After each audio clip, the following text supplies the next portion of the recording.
Bonjour à tous, j'espère que vous allez bien. Moi, pour ma part, ça va extrêmement bien. Donc, première vidéo de l'année. Donc, forcément, je vous souhaite une très bonne année à tous et à toutes. La santé, c'est le principal. Et voilà. Donc, aujourd'hui, on se retrouve pour faire une petite vidéo sur le Reload SRDA de chez Reload Vapor USA. Donc, je vais essayer de faire ça le plus rapidement possible.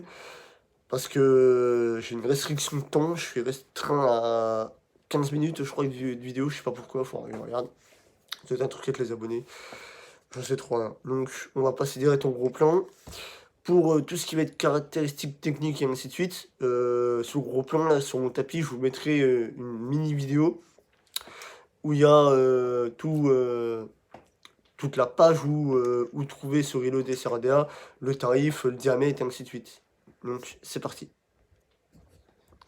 Alors, voilà, je vais installer ça et je vais vous mettre la vidéo.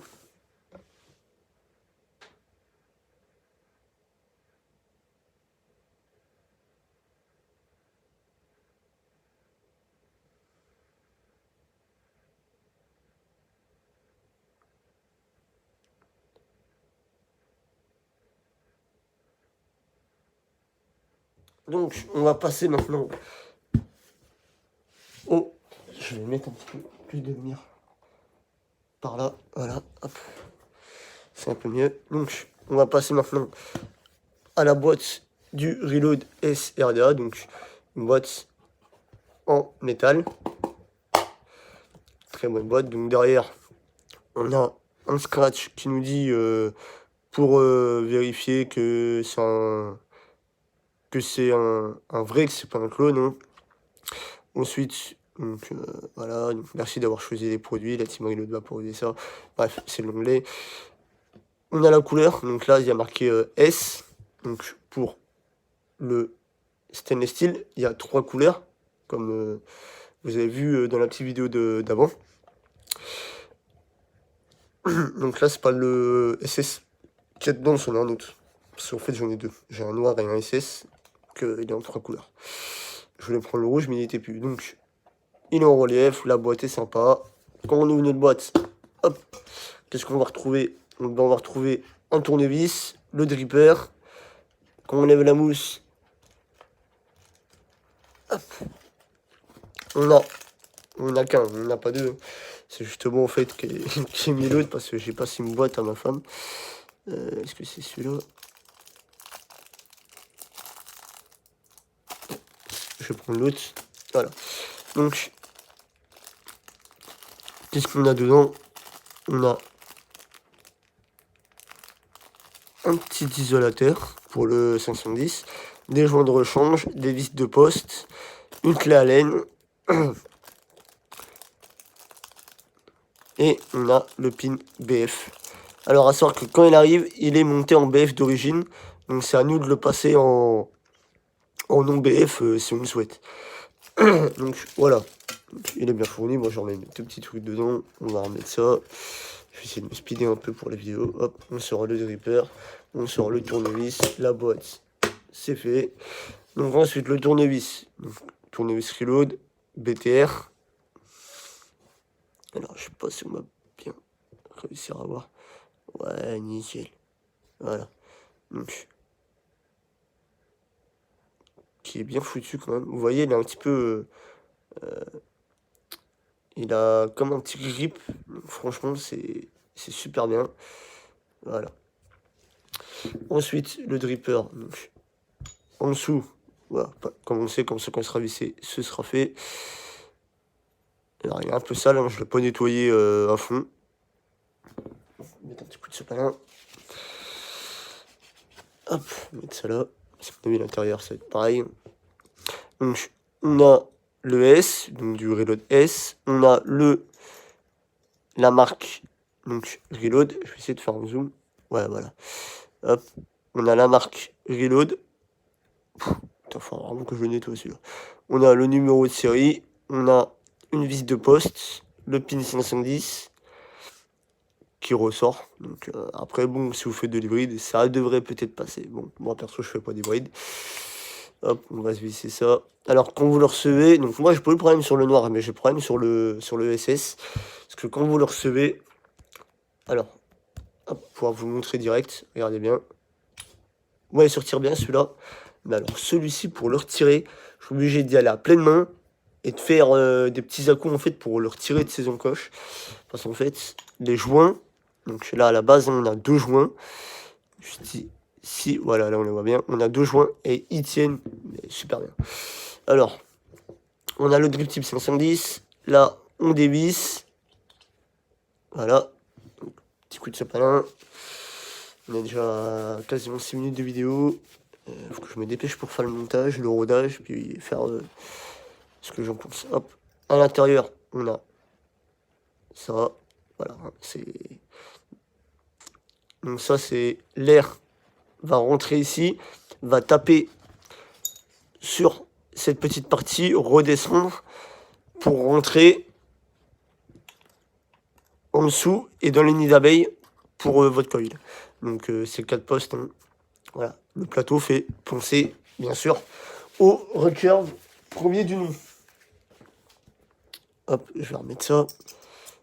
Hop. Donc, pour l'explication, c'est un petit peu bref. Hein, c'est pas vraiment une revue pure et dure, c'est vraiment une petite présentation. C'est mon avis personnel, ce que moi je veux en penser. Et voilà. Hop, je vais remettre ça. Et bah, si je commence à perdre les pieds, je suis pas sorti de l'auberge. Voilà. Eh, mais oh là! Il est fatigué, le mec, quoi. Il a besoin de dormir, je crois. Ah bah oui, forcément. Si ça se barre. Voilà, ça ira mieux. Quand c'est bien mis, ça va tout de suite mieux. Là, je commence à faire des conneries en vidéo. Ah là là, pas fini, vieux. Voilà, donc, ensuite, on va se faire notre petit montage. Donc, oh punaise, j'ai pas pris mon coil. Hop, je vais chercher ça. Hop là. Voilà.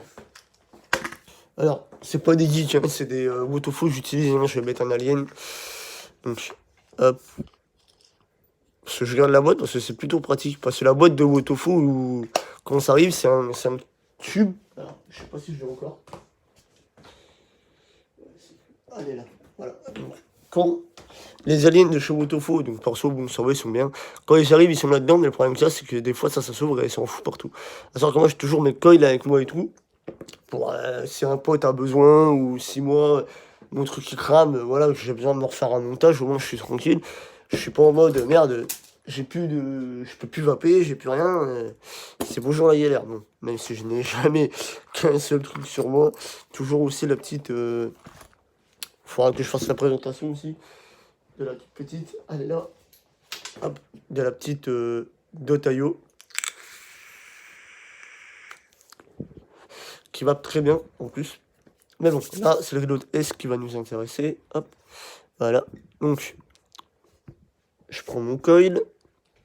Je regarde le sens de mes pattes. Donc là, je sais que je vais dévisser celui-ci et celui-ci. Donc, vous voyez, hop, je dévisse. Bon, hop, je dévisse. Il était déjà dévissé, c'est pas grave. Ensuite, je vais couper mes 2 pattes.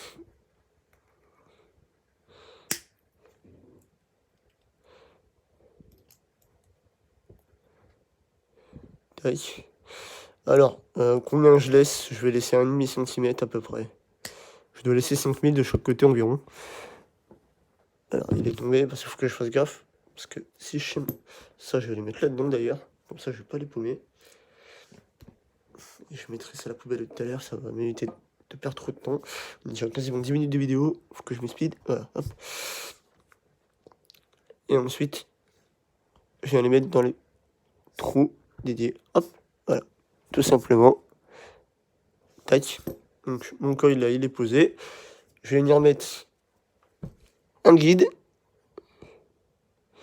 Pour pas que ça me le déforme. Donc, je mets le doigt dessus.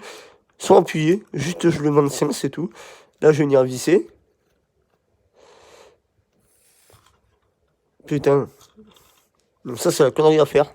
Donc faites attention surtout, si votre box est allumée, de ne pas faire fire. Voilà, putain, bien éteindre votre box Putain, j'ai fait une honte là. Waouh. Putain, j'ai failli taper un court-circuit. Complètement con, le gars.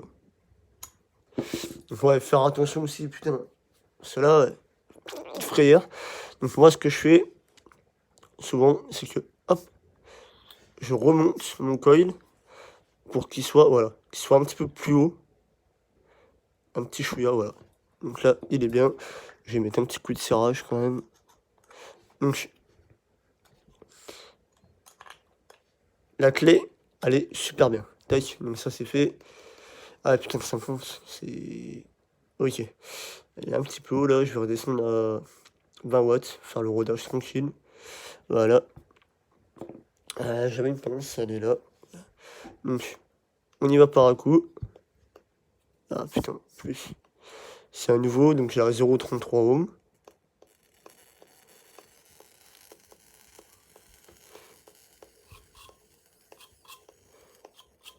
Donc moi je vais tranquillement. Parce que des fois j'aime bien ce qui prend une petite couleur bleutée. Je trouve ça super beau.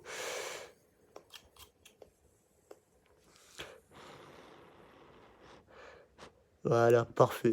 Et là il a la petite couleur bleutée. Une couleur que je trouve super belle. Et j'aime bien parce qu'en plus il garde la couleur, je pense. Je sais pas si... Non, là on va pas le voir. Mais il garde un peu cette couleur au début, donc je trouve ça magnifique. Vous voyez, il passe du violet au bleuté, c'est trop beau. Bref, ça c'est ce que moi j'aime bien. Donc, et le rodage, j'ai pas de poncho. C'est bon, hop, mettre du coton. Alors, coton, moi c'est canard. Ah, mais putain, je peux te la faire aujourd'hui ou quoi, moi. Donc, moi c'est canard coton. Il reste bien la chaleur. Il faut, parce que vu les conneries que je fais là aujourd'hui, putain, j'aurais peut-être dû attendre avant de la faire celle-là, parce que putain, complètement ravagé. Alors, putain, j'en ai 10 fois trop là. Bah, bref, ça va le faire. Ça va le faire, parce que là, faut que je me speed. Parce qu'après, j'ai la petite conclusion à faire. Alors là, pour la conclusion, je vais commencer à la faire là, pendant que je cotonne. Donc, pendant... Hop, quoique, je n'ai pas pour m'attendre à faire mon coton. Hop.